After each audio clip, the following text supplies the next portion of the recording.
What is up, YouTube? It is Comic Zealot, and in this video I'm going to be talking about the movies that I have seen and the books that I have read in January of 2018. I haven't watched or read very many things, so instead of breaking it up into two videos, I just thought I'd combine it all in one because it's really not that long of a list.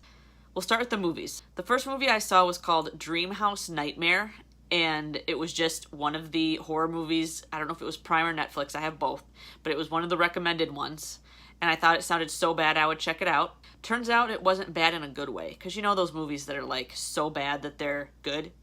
This movie was just bad. It was literally a housewife. She had a daughter who had special needs, and then she had this really jerky husband, and they went to look at this house that was really pretty in this awesome neighborhood in New Orleans, and they wanted it. But this other family swooped in and outbid them, as you can do when you are looking for houses. That happens.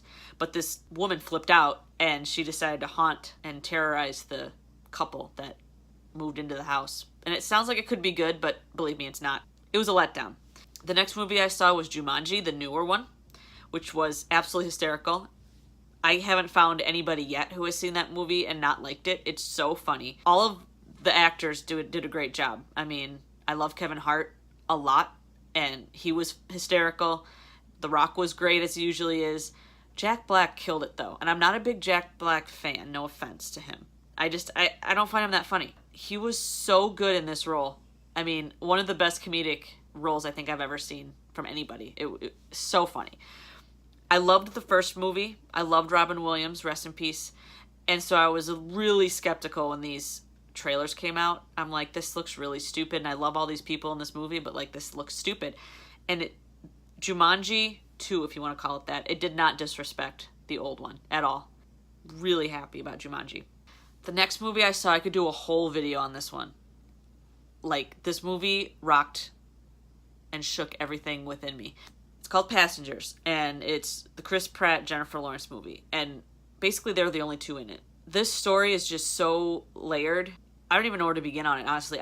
This movie blew me away. It was one of the best movies I've seen in a long time. Chris Pratt was incredible. Jennifer Lawrence, of course, was incredible. I don't want to really spoil it, but it's one of those movies where the characters really make you think. You can really relate to them in almost the bad ways. Like, these characters to me were really human. It was a very unique story. I don't want to spoil it, but I want to talk about it super bad. So if you've seen this movie, hit me up down below, because I am dying to talk about this. I've only met a few people that have watched it, and only one of them liked it. The other ones thought it was absolutely terrible. I've been looking for somebody to talk about this movie with. But Passengers, Chris Pratt, and Jennifer Lawrence, if you have not seen it, I highly recommend it, even though the reviews are bad. If you trust my opinion at all, it's so good. The next movie I saw was Vacancy, which has Kate Beckinsale and Luke Wilson in it. And I gotta say, Luke Wilson, I kind of had a little bit of a crush on him in this movie. I don't really know why. There's something about his character. But it wasn't as good as I thought it was going to be, because I assumed with those two in it would be okay. It was just about this couple, and their car breaks down in the woods, and there's a hotel nearby, so they go to stay at it, and it's clearly haunted, and everyone's creepy, and their room was the set of crimes. It sounds, again, like it could be good, but I wasn't a fan of it, but I didn't really find it that great. The last movie that I saw in January was called Before I Wake, and it was a Netflix, original movie, I think. This one was interesting. It had Kate Bosworth in it. It was about this couple who had lost their child in a very traumatic way. He was 5. And for some reason, they felt like the way to get over the death of their child was to adopt a child, which I would assume is not the way to go, but I wouldn't know. He's a super cute kid that they adopt, but he's got, let's just say he has a secret ability that kind of is freaky. It's very good, though. The ending was just kind of weird, but I actually liked this movie. I would recommend this one, too. It was called Before I Wake. And now the books. I haven't read that many books because I read a really long book that took up a lot of my month, and the book that I'm currently reading, I'm technically not done with yet. The first book I read was called Truly Madly Guilty by Liane Moriarty, and I love this author so much. I've read at least 4 or 5 of her books, and I love every single one of them.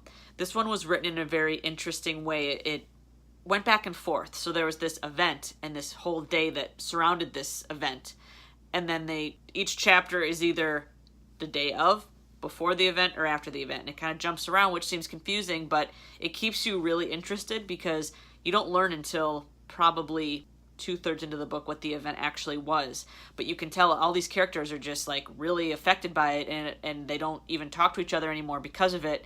And so the whole time you're trying to figure out what on earth happened. As usual, her books have great plots and twists and everything, so highly recommend this book. The next book that I read that was super long, that took up a lot of my month, was Angels and Demons by Dan Brown. I saw the movie Da Vinci Code back when it came out, but I didn't see Angels and Demons, and I didn't read either of these books. So I thought, well, I might as well start with the first one in this trilogy, or however many books are in this, and work my way up. So I read Angels and Demons, and it is fascinating. It's about the Catholic Church and the Illuminati. It's about this scientist who is also a priest. So he was a priest first, then he was a scientist, and he wanted to prove that science and religion were not exclusive. And so he invented something scientifically to prove that, but the church was really threatened by that, and so they had him killed. There was the string of murders after that. The murders were kind of pretending to be Illuminati. So this character, this Robert Langdon guy, is a Illuminati scholar, and so he goes to the Vatican and tries to solve these murders by tapping into his knowledge of the Illuminati. If you're religious or not, you'll like it. It doesn't matter. Like, I mean, I'm a Christian, but like, actually Christians are probably prone to not like this book because it is, you know, secular or whatever, like non-religious. I thought it was fascinating. There is history and truth even in this fiction, and it was really cool. It was really fast-paced. Like, the entire book takes place in one day, like a 24-hour period, I think, maybe even less than a 24-hour period. And you just want to keep reading it. I mean, I would sit and read this book for like 2 hours at a time and not even realize the time had gone by. So I would recommend it if you like books that are like thrillers and you don't want to put down, because this is a good one. The book that I'm reading right now that I haven't technically finished yet is What Happened by Hillary Rodham Clinton. I'm not going to get political here, but I will say that I read books on both sides. I read books about pretty much anything to do with politics, and I thought it would be interesting to read what Hillary's take on the campaign of 2016. What went wrong? Because many people ask that, like, what happened? It's a decent book without giving my opinion about her or Trump or anything in this review. I'll just say it's interesting to hear her perspective. It's not written very coherently.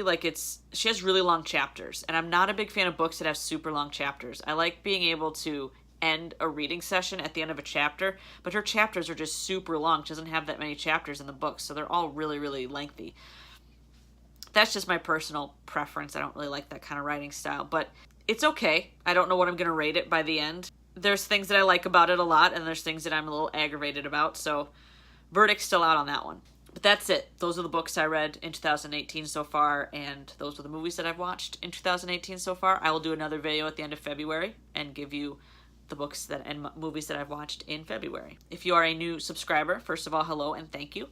If you do not have your subscription set to private, you'll make it on my thank you for subscribers page coming in an upcoming video. As usual, thank you to everybody for liking and subscribing and commenting down below. I really appreciate all the interaction, and I love how my channel keeps growing and I keep meeting new people. That's what it's all about. The shout out for this video goes to Paris Family Vlog. So Paris Family, thank you very much for supporting my channel and for engaging with me on my channel.